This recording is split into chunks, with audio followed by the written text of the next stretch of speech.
Hey guys, finalKenpachi here. Welcome to another Raid Shadow Legends Fusion Reveal video. You guys already see how badass the Fusion looks like, but of course, skill kit is more important than look, right? I will show you guys the every detail about this Fusion. Also, end of the video, I'm gonna share you guys my thoughts about them. But first, this Fusion starting on the September 22, next Monday, guys, and this Fusion going to be classic Fusion. He's from the Dwarf Faction War, Spirit Affinity, and the HP based. Now let's take a look at his skill kit. Granyt Doorkeep. This fusion, like I mentioned, guys, September 22, and it's going to be classic fusion. So one day before the CvC started. So make sure to manage your resources correctly if you guys going for this fusion. We are gonna talk about this part end of the video. First of all, we need to check his skill kit to discuss this champion is going to be worth it or not. His A1 skill, attack one enemy 3 times. Each hit will also 75% chance of the removing one random buff from the target. Each hit also ignore 20% of the target defense. After you guys book that skill, your chance of the removing random buff from the target going to be increased by 100%. So what's my thought about A1 skill? Very strong. By the way, beginning of the skill kit, I need to make disclaimer over there. This dude is going to be looks like DPS champion, and we don't know his multiplier yet. Look, I'm gonna be judging. His multiplier is going to be decent, good. So hopefully he can hit hard. But if his multiplier is going to be weak, guys, it's not my fault. We don't know multiplier yet. So also ignore the defense from that skill, by the way. Attack one enemy 3 times. There is a high chance, I'm thinking, if his multiplier is good, he can kill the target from this A1 skill, guys. For the removing buff part, you guys need the accuracy, which is we are going to A2 skill. Attack all enemies.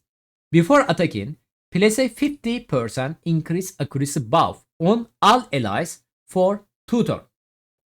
Has a 75% chance of the placing decrease defense debuff and the block buff debuff on the all enemies, 2 turn. Your chance of the placing this debuff going to be increased by 100%, and the skill cooldown going to be decreased to 3 turn after you guys book A2 skill. So his casting buff before the placing debuff, that's good. So you guys don't get crazy high accuracy on him, but at the same time this little bit risky for the arena wise. Why? Because ship still a thing, guys.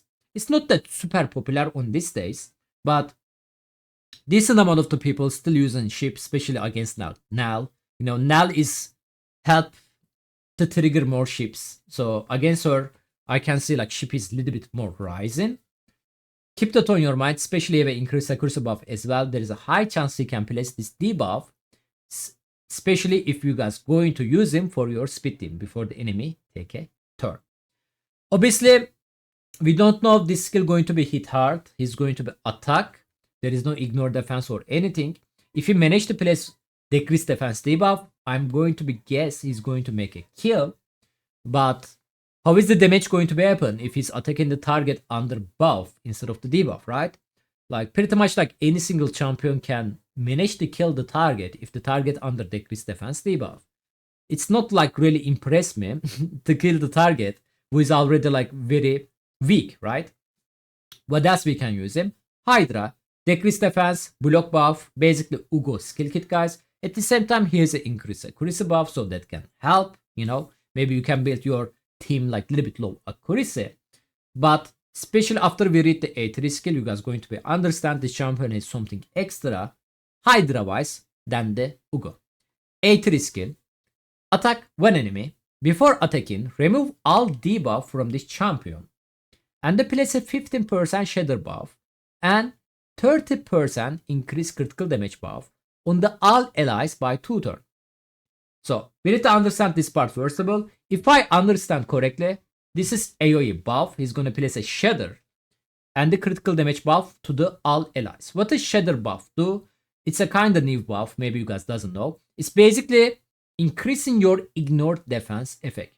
So it's one of the best buff in the game if you manage to give that on your team. Especially for the Hydra wise, guys, you know.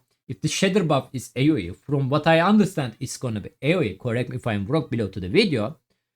Basically, it's going to be increase your damage overall in the Hydra. Arena wise, still solid, but arena part is coming now. Second part of the skill kit.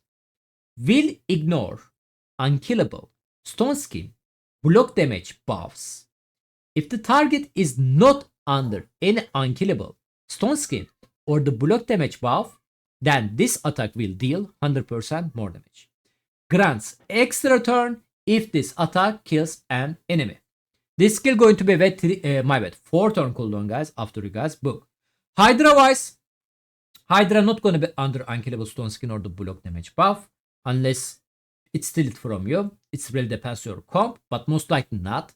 So this skill going to be deal 100% more damage. In the arena, guys, so we need to talk about this buff. This buff on the current meta are very popular. Especially block damage buff. There is lots of annoying champion. It's kind of recently released. And meta champion in the arena. So block damage. Marichka passive skill. There is a high chance you can trigger that poison, HP burn, you know, bomb. This kind of stuff trigger the Marichka passive skill. Odin, every 7 or the 9 turn, is placing automatically. Niamhi, she's super popular right now, guys. She's actually very strong champion. And most of the meta build for the Niamhi is the 9-piece protection. 9-piece protection basically going to make your buff 75% chance to protect it. And I can tell you one thing, guys, it's pretty much all the time their buff is getting protected. So you cannot remove the block damage buff, you know, especially if you are talking about against the Niamhi. And if you don't have any champion that can ignore the block damage, there is nothing you can do against her basically. You can wait, the buff is going to be expired, but her passive skill keep going to be replacer, right? So this champion against her can be good, guys. Okay, keep that on your mind. Besides that, unkillable buff. Unkillable buff is not really that often like a block damage buff. Sweeperry, Gizmak maybe second form, you know. There is not like many unkillable. Actually, there is.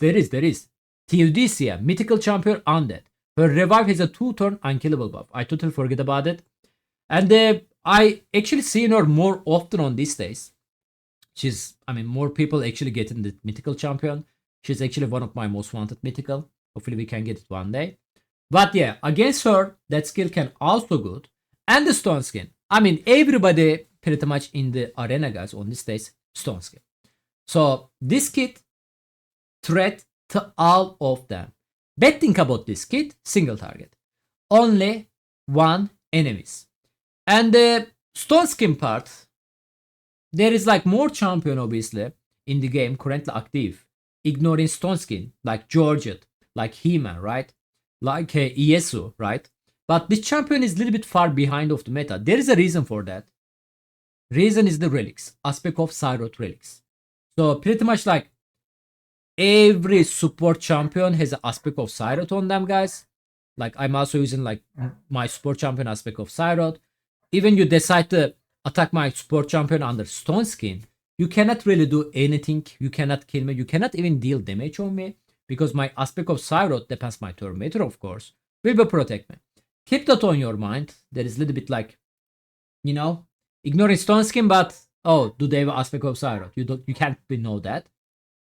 Keep that on your mind, but still, skill on the paper looks super strong. But again, we need to know his multiplier. And the passive skill. So far his kits, you know, ignore stone skin, stuff like that, increase accuracy, place and debuff, is like, this champion need to be offensive champion, right? Not go second. But the passive skill, guys, actually promising for the go second team as well. At the start of this champion turn, remove any fear, true fear, provoke, stun, freeze, sleep, and the petrification debuffs from this champion. So basically, almost every single CC debuff, guys, there is like no nullify. Nullify is not that great anyway. And the ship debuff, keep that on your mind. Increase the champion damage inflicted against the target with no buff on them by 20%. Passive doesn't have a cooldown, by the way. Basically, you cannot control this champion. On the way to control him, Arman's A3 skill, keep that on your mind. he's still going to be weak against the Armas, okay? But beside that, guys, it's going to be annoying, you know. Again, ship is going to be bad against him, like for the A2 skill. I wish like he's also immune to the ship. So you can like use his A2 kit without even like caring about the main ship, you know. But still, very strong passive skill. I really wish we see more champion with this passive skill because current meta on the arena, guys, all about the CC. There is lots of like Armas, Odin, Fabian, lots of CC champion, you know. And it's not fun going against them if you are slow. Hopefully this champion can help you guys get a victory against them. Again, he also have a super potential on the speed team. Ignore Stone Skin, for example. What I'm thinking about this champion, maybe you guys going to ask, am I going to go for this fusion? Guys, I don't like his faction. I don't need help on the dwarf faction because I got like stage 21 3-star. I wish like he's like a little bit other factions that I'm struggle, but it's my personal opinion, of course. Other than that, he's looking very good. I'm not sure I can manage to use him on my teams. You know, like we have like also great go second DPS champion on this list, which is we can get them from the progressive on the game. Emberis, Marius, right? For example, Carnage can be a little bit. But I like his HP ability. I mean HP based, so at least he's not going to be squishy champion for the go second team. So we can build him high HP. Maybe he doesn't need a ignore defense set because shader buff. You know, we need to test it, of course. But yes, I'm going for this fusion, guys. I personally like him. But my recommendation from you, for you, is before you guys decide for the fusion, there's going to be test server video release it. We can check, we can see how his multiplier looks like. If it's hitting hard, definitely my recommendation go for this fusion, guys. But if his multiplier is bad, if you need him for the Hydra or the faction war, you can decide to go. But arena wise, if the multiplier is bad, not worth it.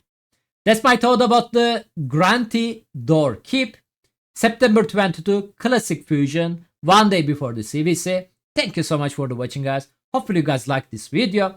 If you guys love this fusion, please let us know below to the comment section. Shortly after you guys watch this video, I will also release a poll in my YouTube community tab. So if you guys going for this fusion, skipping stuff like that, make sure to vote there. I like to know what you guys thinking about him. As always, thank you so much for the watching. Take care of yourself. Bye bye.